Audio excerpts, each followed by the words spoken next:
বাঙালি ব্যবসা পারে না, বাঙালি ব্যবসা জানেই না, বাঙালির ব্যবসায়িক মানসিকতাই নেই, বাঙালির মাথায় নাকি ব্যবসা ঢোকে না, বাঙালি সাহস করে না, ঝুঁকি নেয় না, শুধু চাকরি করতে চায়, আর এটাই নাকি বাঙালির পরিচয়।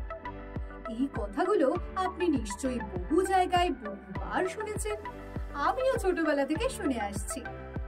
বন্ধু বান্ধব, আত্মীয় স্বজন, পাড়া প্রতিবেশী, চায়ের দোকানে, খবরের কাগজে, বড় লোকদের পার্টিতে, অবাঙালির মুখে, সব জায়গায় এই কথাই শোনা যায়। কিন্তু প্রশ্নটা হচ্ছে, সত্যি কি তাই? বাঙালি কি সত্যি ব্যবসা পারে না? আরে এটা তো আমাদের জন্য একটা অপমান। একটা গোটা জাতিকে চাকরি প্রিয়, ঝুঁকি নিতে ভয় পায়, ব্যবসা বিমুখ, এইসব অপবাদ খুব সহজে বলে দিলেই হলো। আপনি জানেন এইসব ধারণা আসলে একদমই মিথ্যে। হ্যাঁ, ঠিকই শুনেছেন।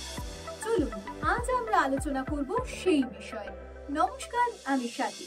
ওনিশা টিভির পক্ষ থেকে আজকের এই আয়োজনে আপনাদের সবাইকে স্বাগত জানাই।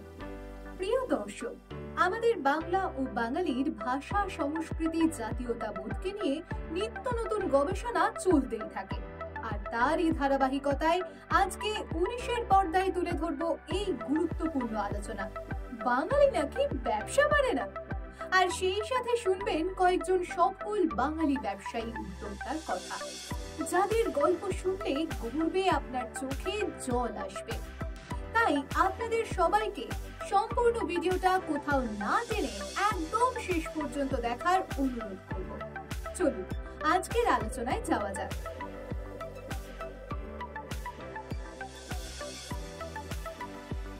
দর্শক, আজকের এই বিষয় আমাদের এই ধারণা ইতিহাসের সবচেয়ে বড় মিথ্যাগুলোর একটি, আর এটা আমাদের উপর চাপিয়ে দিয়েছে ব্রিটিশ কলোনিয়াল মাইন্ডসেট।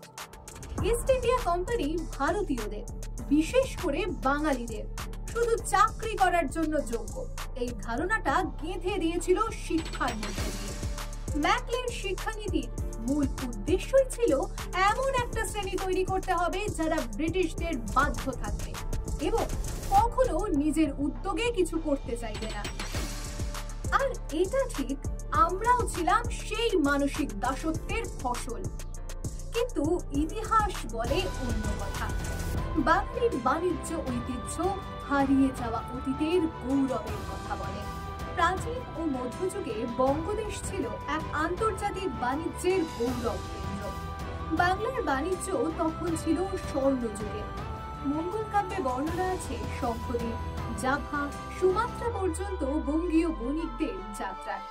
দর্শক, আপনাদের নিশ্চয়ই বণিক চাঁদ সওদাগরের কথা মনে আছে। তিনিও আমাদের বঙ্গদেশের বণিক ছিলেন। সওদা বা বাণিজ্য থেকে সওদাগর কথাটি এসেছে।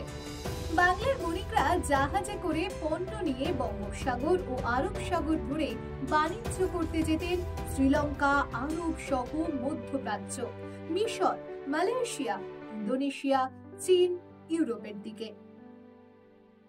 আজ থেকে কয়েকশো বছর আগে, অর্থাৎ উপনিবেশিক যুগের আগে, যখন ইংরেজরা ভারতবর্ষে পা রাখেনি, তখন বাংলার ব্যবসা ছিল পৃথিবীর বিস্ময়। বাংলার চট্টগ্রাম, তাম্রলিপ্ত, চট্টগ্রাম, হুগলি, এই নামগুলো ছিল আন্তর্জাতিক বাণিজ্যের কেন্দ্র। সেই সময়ের ব্যস্ত এইসব বন্দর নগরীগুলোর নাম ছিল বিদেশিদের মুখে মুখে, যেখান থেকে পাট, রেশম আর মশলার জাহাজ রওনা দিত আর পাড়ি দিত বাংলার তাঁতের শাড়ি, মসলিন, যার সুখ্যাতি ছিল পৃথিবীর বাজারে 1 নম্বরে। আর বাঙালির বাণিজ্য জাহাজগুলি ছিল সেই সময়কার ওশিয়ান জায়ান্টস।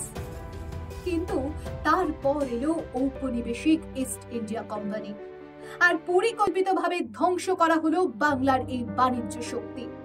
নিজেদের ব্যবসা টিকিয়ে রাখতে বাঙালিকে বানিয়ে রাখলো শুধুই চাকরিজীবী করে। তাদের দমন নীতি ও কর ব্যবস্থার ফলে ধীরে ধীরে এই সাহসী, উদ্যমী মানসিকতা, মনোভাব হারিয়ে যেতে থাকলো।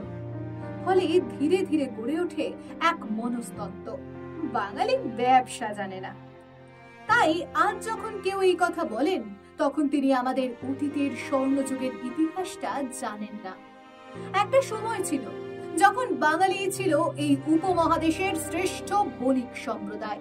কিন্তু ইতিহাস থেমে থাকেনি। ব্রিটিশ আমল থেকেও কিছু কিছু শিল্পপতি বাঙালি বণিক ব্যবসায়ীরা ঘুরে দাঁড়ায় এবং তাদের সাফল্যের গাথা ইতিহাসে লেখা আছে।